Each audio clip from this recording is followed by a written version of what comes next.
Hello and welcome to Cecil Weekly and Cecil.tv. It's April the 10th and I'm your host, Rob Churnside. Last week we had Stephanie Garrity, health officer, and we talked about a little bit about the opioid epidemic in Cecil County. Tonight we're pleased to have two guests with us who are going to talk specifically about these kinds of issues, April Foster and Laurie Irrgang. Laurie? Hi, thank you for having us. Oh, you're quite welcome. Tell us a little bit about your program and your involvement. I am on several different groups, the Drug Free Coalition in Cecil County, so the DFC, and Voices of Hope. I'm on the board of directors.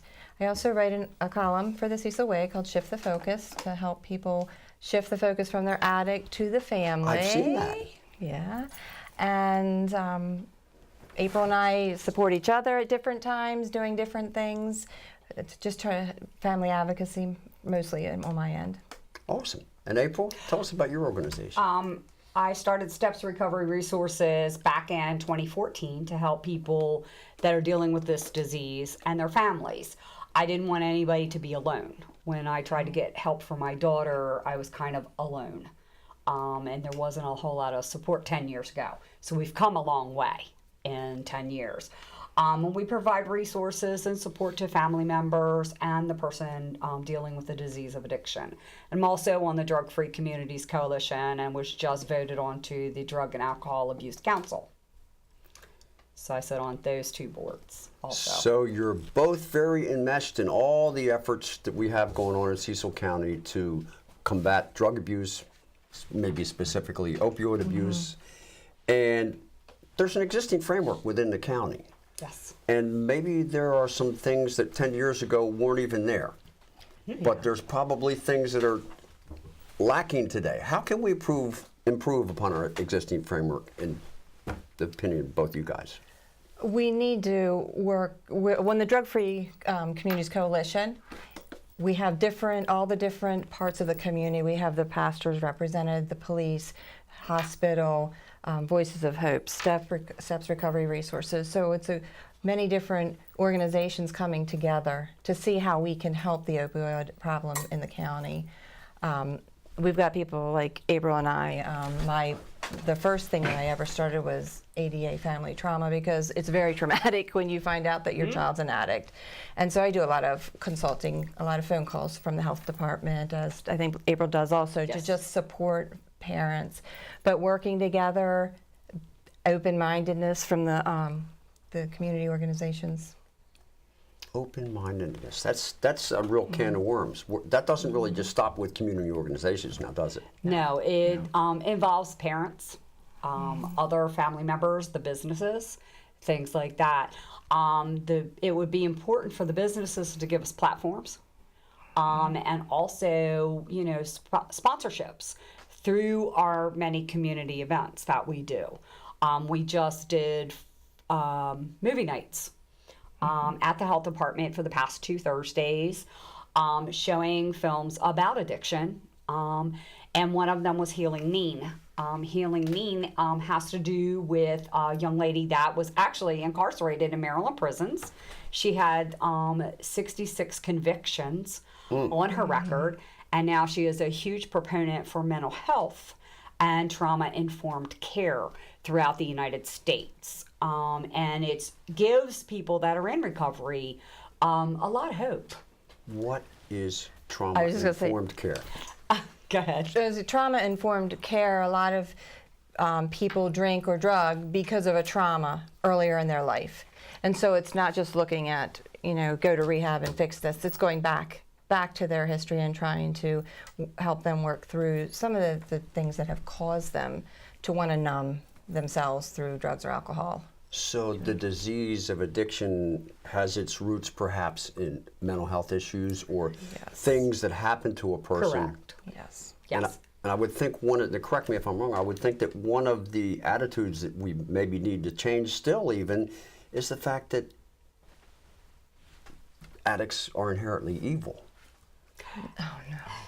They're some of the smartest people we've ever met. Yes. Yeah. Unfortunately, a lot of people think that they're the gutter people, the people on the bottom, as they call it, bottom of the food chain. A lot of these people are very intelligent, have degrees, and have some sort of trauma, or they have a mental health issue that they have decided to medicate themselves instead of seeking treatment for that mental health issue. So a lot of them get in trouble that way. The other way that a lot of people have gotten in trouble is by taking opioids prescribed to them by a doctor for an injury that occurred from sports injury, from students being in sports injuries, people having hips replaced, knees replaced, or any other major setback, such as car accident, a severe car accident, and things like that. They put them on oxycodone, Oxycontin, Tylenol with codeine, and it takes, in most cases, a very short time for them to become addicted to those medications. And then when the medication runs out, heroin is the cheaper of those medications to help relieve that pain. Yes, and I've heard from one young person that when they couldn't get the pills, they would just do heroin. It was more accessible. There's been a lot of drug related arrests now, but it is more accessible. It's cheaper, and we're right on the 95 corridor.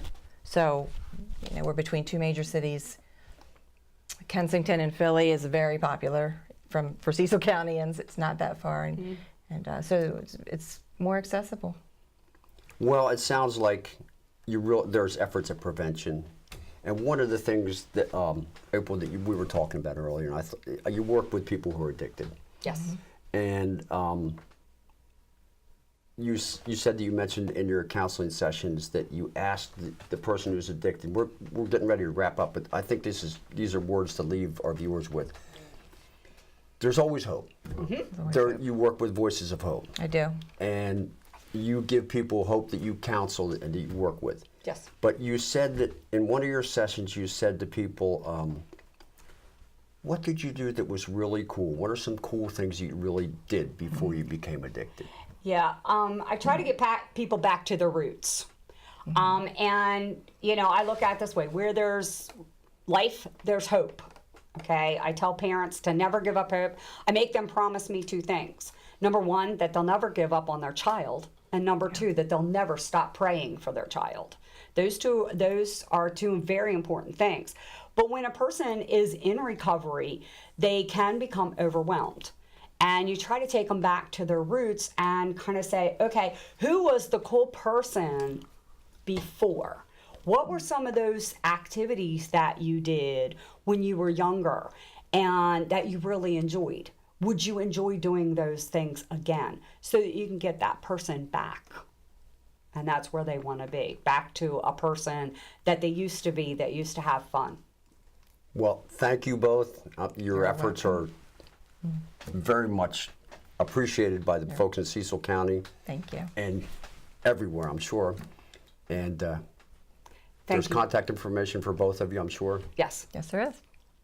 Yep. They can reach me at 443-553-0523, or they can check our website, and we are also on Facebook, Steps Recovery Resources.